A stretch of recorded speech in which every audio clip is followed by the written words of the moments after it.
Ilan taon na magkakulong? 5 to 10 years na naman.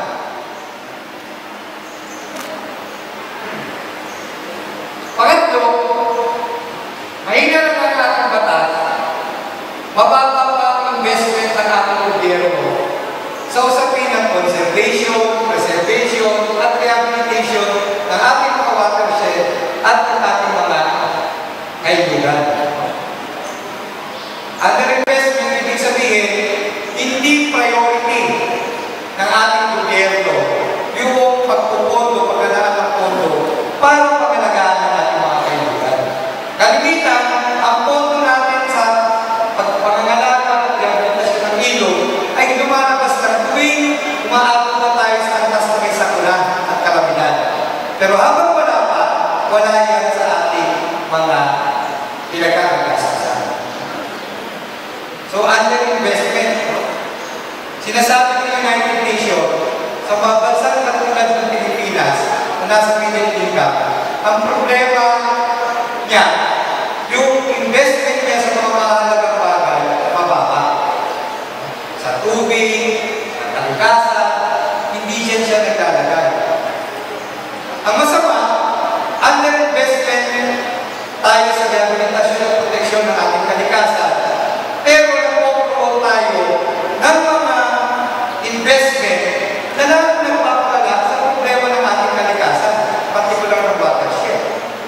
Nariyan mo patuloy na magpapatupad ng Mining Act ng 1995 kung saan ibinukas ang buong Pilipinas sa pagpupuhunan sa malawakang pagmimina.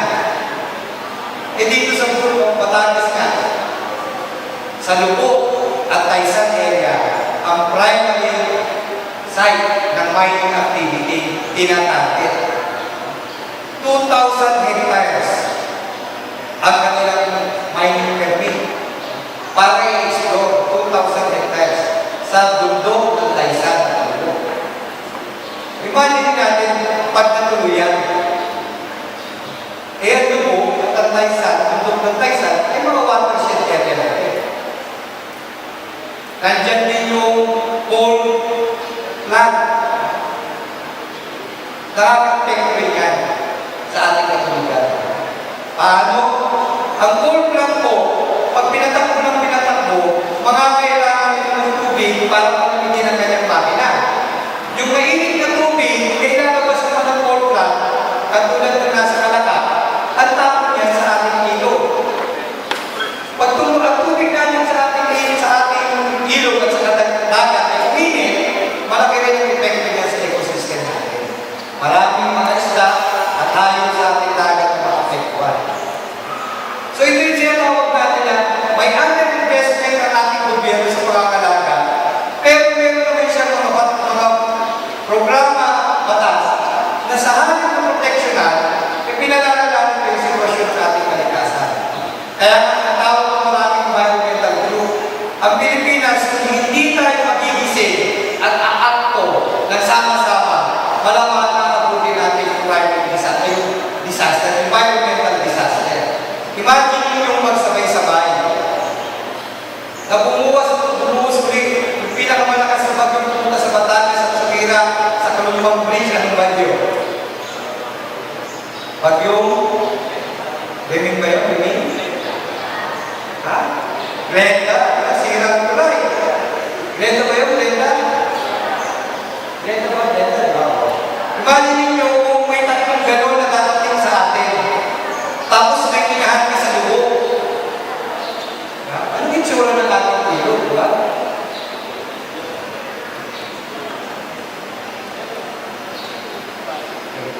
Meron tayong nakuha ng mga pag-aaral sa Kalumpang River. Bakit mahalaga yung Kalumpang River sa atin? Kasi dapat yung ating panawagan ng pagliligtas ng ilog ng iba, dapat nakaugnay din yan sa pagliligtas natin sa kabuang ilog ng Kalumpang. Kasi yung ilog ng iba ay marami ng ilog ng Kalumpang. Yung ilog ng Kalumpang ngayon ay tinuturing ng type D river. Anong ibig sabihin ng type D? Yan ay tubig ilog na hindi na pwede gamitin ang luwin, no?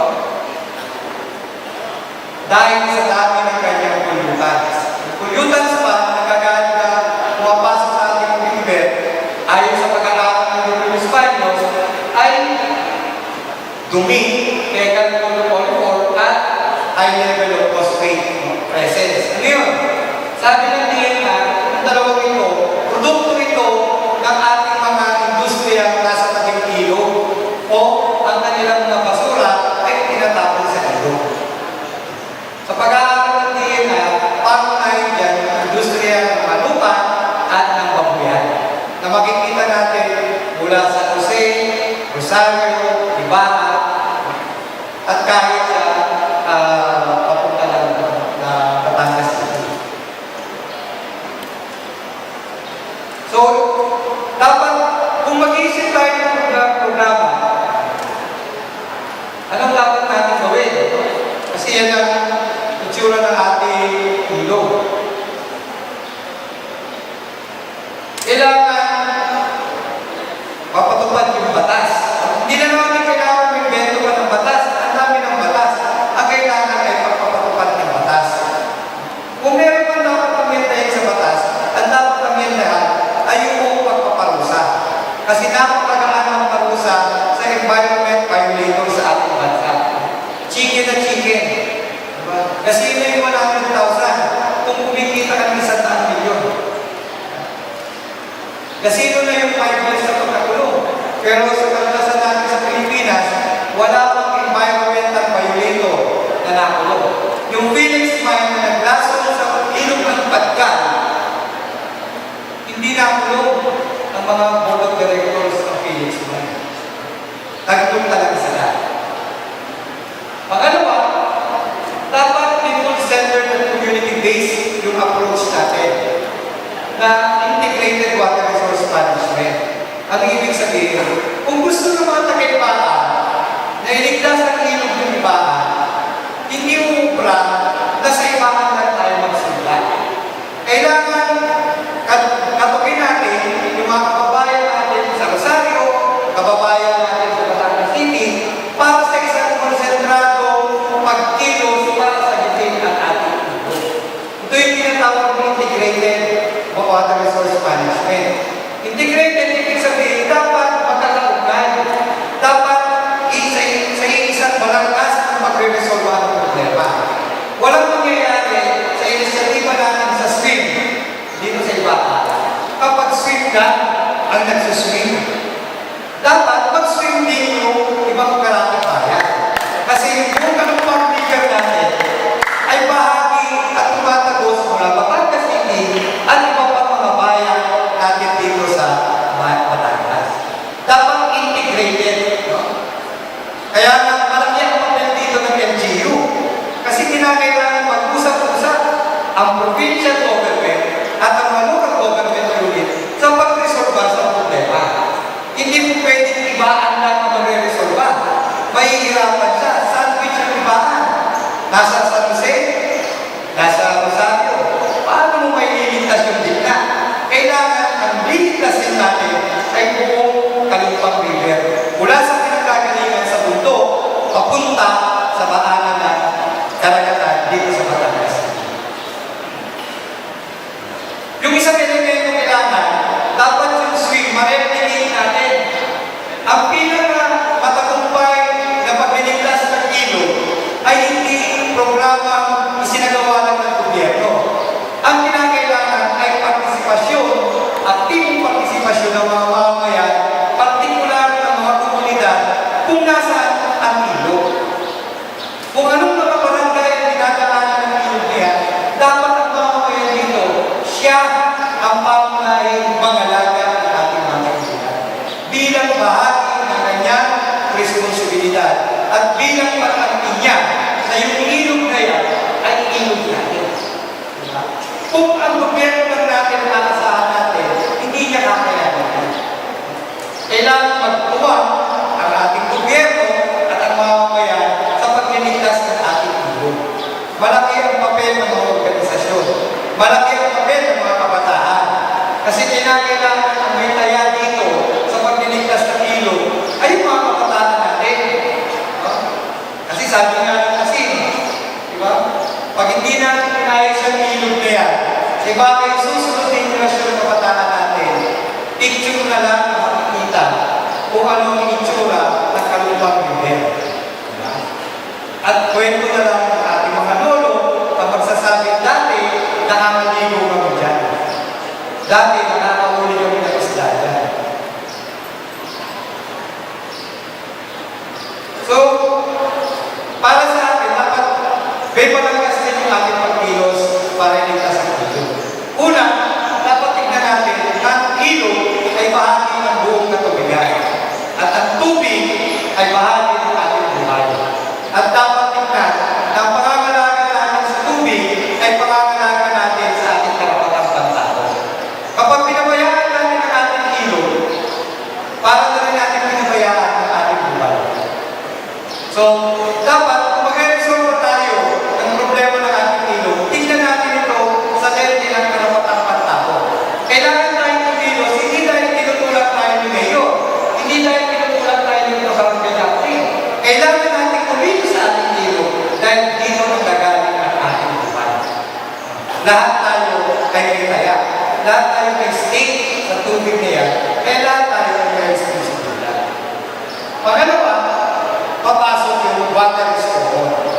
Ang dapat na palangkas natin sa pagliligtas ng ating ilog at iba pang katubigan, dapat ituloy natin ng tubig ay para sa ating lahat. Hiligyan ito para sa ating lahat. Yan yung konsepto ng commons. Hindi ito para sa isang subdivision. Hindi ito para sa isang kumpanya ng tubig. Hindi ito para sa isang planta o isang korporasyon. Ang tubig ay para sa lahat. Kaya nga nakatulong dyan ang human rights. Hindi pwedeng pag-alian ng sino man ang tubig. At yan yung isang banta sa atin ngayon. Dahil sa problema natin sa kalikasan, may mga negosyante na nakakita ng oportunidad na mismo ang tubig ay pagkakitaan.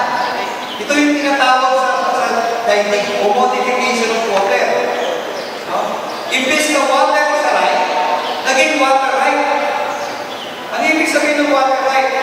Bagamat hindi kilala na ang tubig ay kailangan natin lahat, pero pag water right ang ginamit, ibig sabihin, ang palangkas ng pagkilala sa karapatan mo ay depende sa silbi mo sa ekonomiya.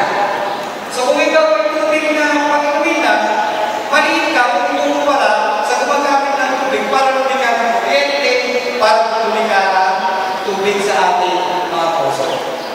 Hindi dapat water rights, kundi water as human right. Human rights natin lang. At sa dulo, malaki rin naman ang papel ng gobyerno. Kasi human rights ng tubig, ang may pangunahing responsibilidad para i-promote, i-approve, at proteksyonan ng karapatan nito ay nakasalalay sa ating gobyerno. Nakasalalay sa mga LGU, nakasalalay sa pagbabalangkas ng mga ordinansa at batas na sa dulo, hindi lang nakakalaga sa buhay ng ating tubig, ng ating kailugan, pagkos nakabalangkas sa pagkilala na dapat anumang aksyon natin ang pangalagaan ng ating kalikasan ay hindi inuurak sa karapatang pantao ng bawat isa sa atin. So, isang malaking hamon yan sa ating gobyerno, paano mapalansihin? Paano mapalansihin yung usapin na kailangan ang bayan ko ay umulan?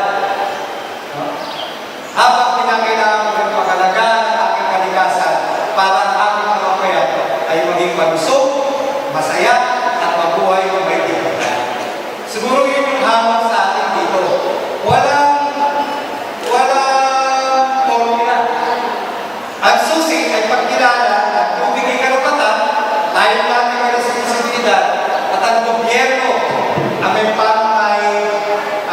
responsibilidad na yakin ang mamamayan at ang ating kalikasan ay napapangalagaan para sa atin.